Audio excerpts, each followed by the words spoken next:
आपण माने जदि मकर राशि व्यक्ति होइतांती तेबे এই ভিডিওটিକୁ ଶେଷ ପର୍ଯ୍ୟନ୍ତ ନିଶ୍ଚୟ ଦେଖନ୍ତୁ କାରଣ ମକର ରାଶିର ବ୍ୟକ୍ତିବିଶେଷ ମାନଙ୍କ ପାଇଁ ଏହି ନୂତନ ବର୍ଷ 2024 ଏପ୍ରିଲ ମାସରୁ ଆପଣଙ୍କ ଜୀବନରେ ଏକ ବଡ଼ ପରିବର୍ତ୍ତନ ଆସିବାକୁ ଯାଉଅଛି ଯାହା ଆପଣଙ୍କର ଜୀବନଟିକୁ ସମ୍ପୂର୍ଣ୍ଣ ଭାବେ ବଦଳାଇ ଦେବ।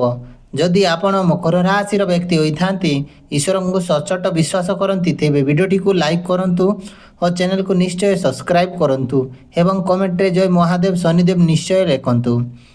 ତେବେ ପ୍ରଥମେ ଦେଖନ୍ତୁ ଆପଣଙ୍କର ଅଧିପତି ହେଉଛନ୍ତି ଶନି ମହାଗ୍ରହ ଯାହା ଆପଣଙ୍କର ଶନି ମହାଗ୍ରହ ତୃତୀୟ ସ୍ଥାନରେ ବିରାଜମାନ କରୁଛନ୍ତି ଏବଂ ଯାହାକୁ ଗୁରୁ ସ୍ଥାନ ମଧ୍ୟ କୁହାଯାଏ। ଗୁରୁ ସ୍ଥାନରେ ରହିବା ଫଳରେ ନବଗ୍ରହ ସ୍ଥିତି ମଧ୍ୟ ସ୍ଥଗିତ ରହି ଶନି ମହାଗ୍ରହ କର୍ମଫଳ କର୍ମ ଦେବତା ଆପଣଙ୍କର ଗୁରୁ ସ୍ଥାନରେ ରହିଛନ୍ତି।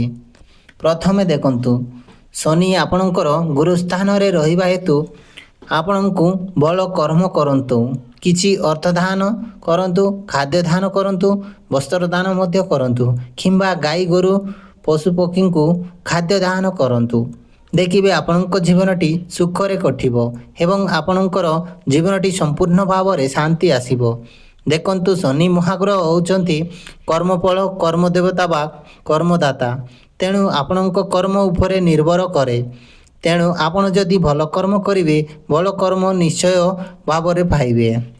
ଦେଖନ୍ତୁ ଶନି ପ୍ରଭାବ ଏପ୍ରିଲରେ ବହୁତ ଅନୁକୂଳ ରହିଅଛି, ତେଣୁ ଆପଣଙ୍କ କର୍ମ ଅନୁଯାୟୀ ଆପଣଙ୍କ କ୍ଷେତ୍ରରେ ଉନ୍ନତି ଆସିବ। ଆପଣ ବିଜନେସ୍ କ୍ଷେତ୍ରରେ ବି ବହୁତ ଉନ୍ନତି ଆସିବାର ସମ୍ଭାବନା ରହିଅଛି ଏବଂ ଶିକ୍ଷା କ୍ଷେତ୍ରରେ ମଧ୍ୟ ଶନିଙ୍କର ସହଯୋଗ ମିଳିବ। ତେଣୁ ଆପଣ ଆପଣଙ୍କ କର୍ମ ଉପରେ ଯଥେଷ୍ଟ ଧ୍ୟାନ ଦିଅନ୍ତୁ। ଯଦି ଦେବଗୁରୁ ବୃହସ୍ପତି ଦେଖିବା ଆପଣଙ୍କର ସପ୍ତମ ଘରେ ଅଛନ୍ତି ଯାହା ମଧ୍ୟ ଶୁଭ ମାନାଯାଇଥାଏ। ଦେବଗୁରୁ ବୃହସ୍ପତି ସପ୍ତମ ଘରେ ରହିବାରୁ ଏହା ମଧ୍ୟ ଆପଣଙ୍କ ପାଇଁ ଶୁଭ ମାନାଯାଇଥାଏ କାରଣ ଦେବଗୁରୁ ବୃହସ୍ପତି ଆପଣଙ୍କର କ୍ୟାରିୟର ଉପରେ ବହୁତ ମାତ୍ରାରେ ଫୋକସ୍ କରିଥାନ୍ତି।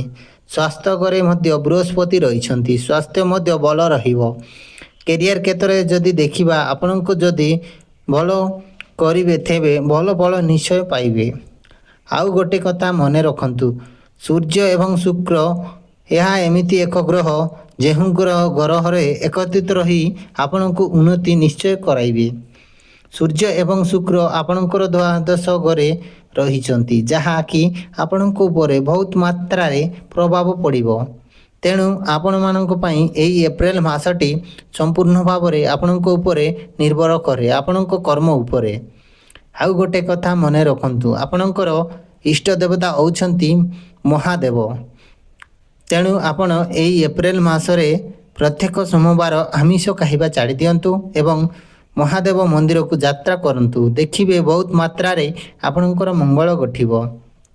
ଯଦି ପାରୁଛନ୍ତି ତାହା ସହିତ ହନୁମାନ ଚାଳିଶା ପାଠ ମଧ୍ୟ କରନ୍ତୁ, ଆପଣଙ୍କୁ ବହୁତ ମାତ୍ରାରେ ଶାନ୍ତି ମିଳିବ। ତେଣୁ ଆଜି ତ ସମୟ ହୋଇଯାଇଛି, ତେବେ ଆପଣ ପ୍ରତିକାର ଚାହୁଁଛନ୍ତି ତେବେ ଆପଣ ଆପଣଙ୍କ କାର୍ଯ୍ୟ ଉପରେ ଧ୍ୟାନ ଦିଅନ୍ତୁ। ରହୁଛି, ନମସ୍କାର, ଜୟ ଜଗନ୍ନାଥ।